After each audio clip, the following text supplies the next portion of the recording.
बच्चों, आप कैसे हैं? आशा करती हूँ कि सभी अच्छे होंगे। आप सबने अपना ग्रीष्मकालीन अवकाश कार्य तो कर ही लिया होगा। बच्चों, ग्रीष्मकालीन अवकाश से पहले हमने हिंदी पाठ्य पुस्तक भाग 1 से पाठ 1 व 2 को पढ़ लिया था। आज हम पाठ 3 नादान दोस्त पढ़ेंगे। इसके लेखक प्रेमचंद जी हैं और यह एक कहानी है। इस कहानी में लेखक ने 2 बच्चों के बारे में बताया है। 2 बच्चे हैं। एक बच्चे का नाम श्यामा है, एक बच्चे का नाम केशव है। दोनों बहन भाई हैं। दोनों के मन में एक दिन चिड़िया के बच्चों को देखने की जिज्ञासा उत्पन्न हुई। तो बच्चों, जिज्ञासा कैसे उत्पन्न हुई? क्योंकि उनके घर में कार्निस के ऊपर चिड़िया ने कुछ अंडे दिए थे। कार्निस क्या होती है आपको पता है? कार्निस यानी खिड़की के ऊपर की जो छोटी छत होती है उसे कार्निस कहते हैं। वहां पर चिड़िया ने कुछ अंडे दिए तो उन बच्चों ने चिड़िया को वहां बार बार आते और जाते देखा। तो उनके मन में जिज्ञासा उत्पन्न हुई कि वो क्या कर रहे हैं। तो तब उन्हें पता लगा कि कार्निस पर चिड़िया ने कुछ अंडे दिए हैं। तो उनके मन में अंडों को जानने की जिज्ञासा उत्पन्न हुई कि अंडे कितने हैं, कैसे हैं, किस रंग के हैं, क्या अंडों में से बच्चे निकल आए होंगे, क्या उड़ने के लायक हो गए होंगे, क्या खाना कहाँ से लाएंगे। तो इस प्रकार के उनके मन में अनेक भाव उत्पन्न होने लगे। लेकिन उनके जवाब देने के लिए उनके माता पिता के पास समय नहीं था। बच्चे आपस में ही सवाल जवाब करके तसल्ली दे लिया करते थे। लेकिन एक दिन उन बच्चों ने ज्ञान के अभाव के कारण नादानी कर दी। क्या नादानी की? उन्होंने चिड़िया के अंडों को छू लिया। बच्चों को ये नहीं पता था कि अगर कोई भी इंसान चिड़िया के अंडों को छू लेता है तो चिड़िया अंडों को नहीं सेती। सेती मीन्स उनमें से जब वो गर्मी देगी, अपने शरीर की गर्मी देगी, तो तब उनसे बच्चे निकलेंगे। लेकिन जब तक उन्हें इस बात का पता चलता है चिड़िया के अंडे फूट जाते हैं। तो बच्चों, इस कहानी में हम पढ़ेंगे कि कभी कभी हम ज्ञान के अभाव के कारण क्या गलतियां कर देते हैं। चलो अपनी कहानी पढ़ते हैं। क्या है हमारी कहानी का नाम? नादान दोस्त। केशव के घर कार्निस के ऊपर एक चिड़िया ने अंडे दिए थे। केशव और उसकी बहन श्यामा दोनों बड़े ध्यान से चिड़िया को वहां आते जाते देखा करते। सवेरे दोनों आंखें मलते कार्निस के सामने पहुंच जाते और चिड़ा और चिड़िया दोनों को वहां बैठा पाते।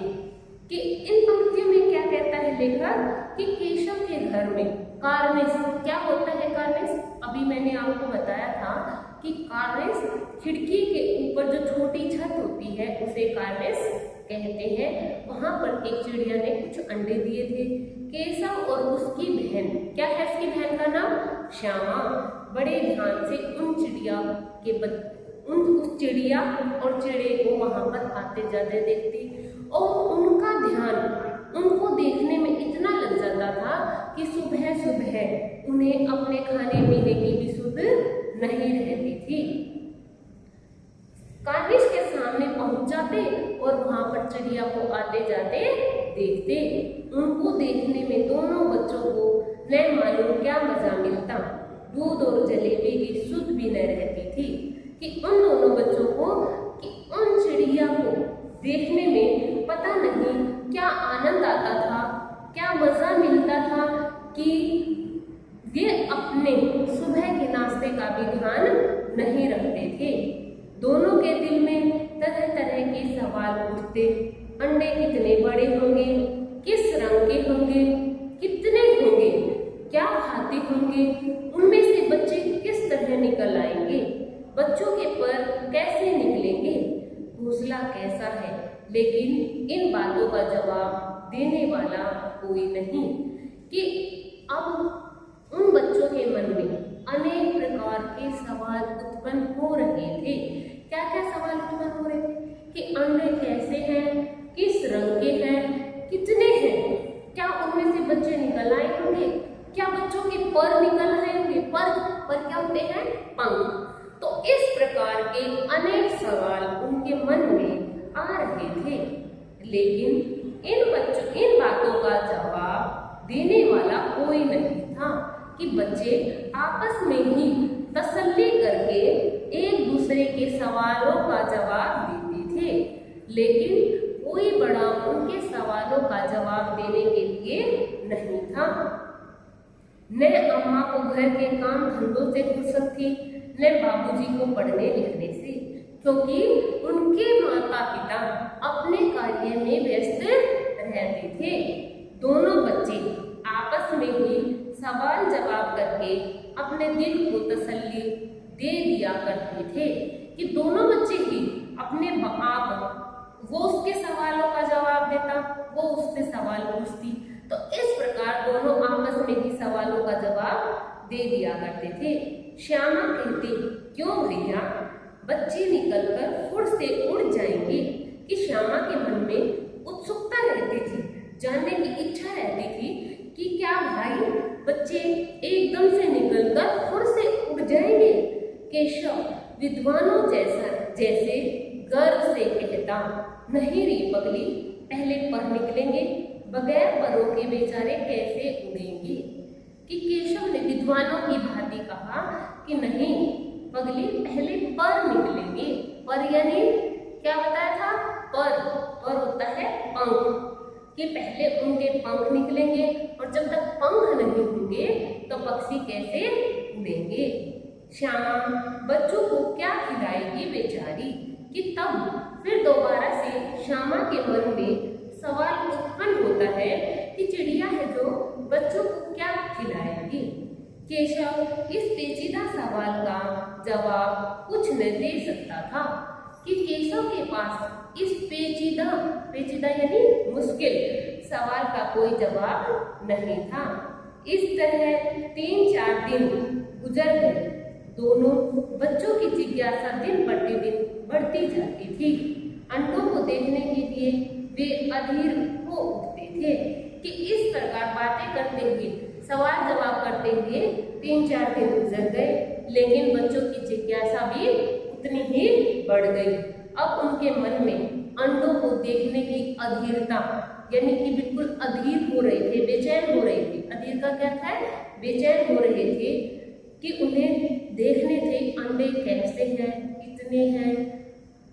उन्होंने अनुमान लगाया कि अब जरूर बच्चे निकल आए होंगे। कि उन्होंने अंदाजा लगाया कि अब उनमें से बच्चे जरूर निकल आए होंगे। बच्चों के चारे का सवाल अब उनके सामने आ खड़ा हुआ। कि अब उन बच्चों के सामने कि चिड़िया को क्या खिलाना है, कैसे खिलाना है, चिड़िया इतना दाना कहाँ से लाएगी। तो बच्चों के खाने की समस्या अब उनके सामने उत्पन्न हो गई। चिड़िया बेचारी इतना दाना कहाँ पाएगी कि सारे बच्चों का पेट भरे। गरीब बच्चे भूख के मारे चू चू करके मर जाएंगे। कि वो सोचते हैं कि बेचारी चिड़िया इतना दाना कहाँ से लाएगी कि वह अपने बच्चों का पेट भर सके, और बच्चे भूख के कारण चू चू करके मर जाएंगे। इस मुसीबत का अंदाजा करके दोनों घबरा उठे। कि जैसे ही उन्हें लगा कि बच्चे मर जाएंगे, तो इस मुसीबत को देखकर वो दोनों डर गए। दोनों ने फैसला किया कि कार्निस पर थोड़ा सा दाना रख दिया जाए। कि दोनों ने फैसला किया कि कार्निस पर हम क्या करते हैं, थोड़ा सा दाना रख देते हैं। श्यामा खुश होकर बोली, तब तो चिड़िया को चारे के लिए कहीं उड़कर न जाना पड़ेगा। तब चिड़िया खुश हो गई, श्यामा खुश हो गई और बोली कि अब तो चिड़िया को चारे के लिए यानी दाने के लिए कहीं भी उड़कर न जाना होगा। केशव, नहीं, तब क्यों जाएगी। कि केशव डांटते हुए कहता है कि कि जब उसे खाना वहीं पर मिल जाएगा तो वह क्यों जाएगी। श्यामा, क्यों भैया, बच्चों को धूप न लगती होगी। कि श्यामा फिर कहती है कि भैया, क्या बच्चों को धूप नहीं लग रही होगी। केशव का ध्यान इस तकलीफ की तरफ न गया था कि केशव का ध्यान इस तकलीफ यानी केशव को यह समस्या समझ में नहीं, इस समस्या की ओर उसका ध्यान नहीं गया था कि बच्चों को धूप भी लगती होगी। बोला, जरूर तकलीफ हो रही होगी, बेचारे प्यास के मारे तड़पते होंगे, ऊपर छाया भी तो कोई नहीं। कि उसने कहा कि बेचारे प्यास के कारण, जब धूप है, गर्मी है, तो उन्हें प्यास भी लगेगी। तो दोनों को इस समस्या सामने आती है कि उनको वहां पर धूप लग रही होगी, प्यास लग रही होगी, क्योंकि ऊपर तो कोई छाया भी नहीं है। आखिर यही फैसला हुआ कि घोंसले के ऊपर कपड़े की छत बना देनी चाहिए। कि अंत में उन्होंने यह फैसला किया कि घोंसले के ऊपर कपड़े की छत बना देते हैं। पर पानी की प्याली और थोड़े से चावल रख देने का प्रस्ताव भी स्वीकृत हो गया। कि उन दोनों में यह डिस्कस हुआ, यह समझौता हुआ कि हम पानी की प्याली और थोड़े चावल भी वहां पर रखेंगे। दोनों बच्चे बड़े चाव से काम करने लगे, बड़े चाव से, मजा लेकर, रुचि से। जब भी हम कोई नया काम शुरू करते हैं तो हम उसको बड़ा मजा लेकर करते हैं। तो दोनों बच्चों के भी हालात यही थे। श्यामा माँ की आंख बचाकर मटके से चावल निकाल लाई। कि श्यामा ने चतुराई दिखाई और अपनी माँ को नहीं बताया और मटके से थोड़े से चावल निकाल लाई।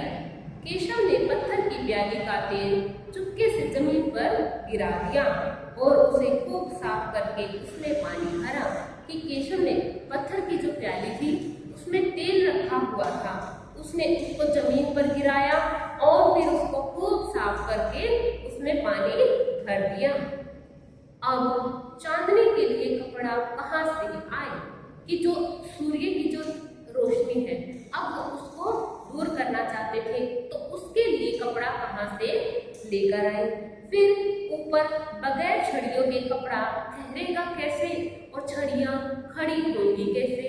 कि अब उनके सामने एक और नई समस्या उत्पन्न हो गई कि अब उस कपड़े को हम कैसे उनके छत का आकार दें और उस कपड़े से क्या होगा, हमें उसको छड़ियों पर टिकाना होगा। छड़ी यानी लकड़ी की जो छड़ी बना देते हैं उस पर टिकाना होगा और वहां पर उन छड़ियों को खड़ा कैसे करेंगे। केशव बड़ी देर तक इसी उधेड़-बुन में रहा।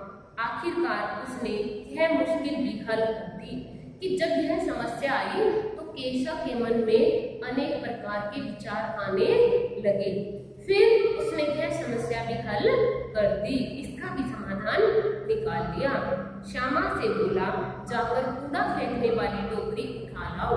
तुम जाओ और वहां से कूड़ा फेंकने की जो टोकरी है उसको उठा लाओ।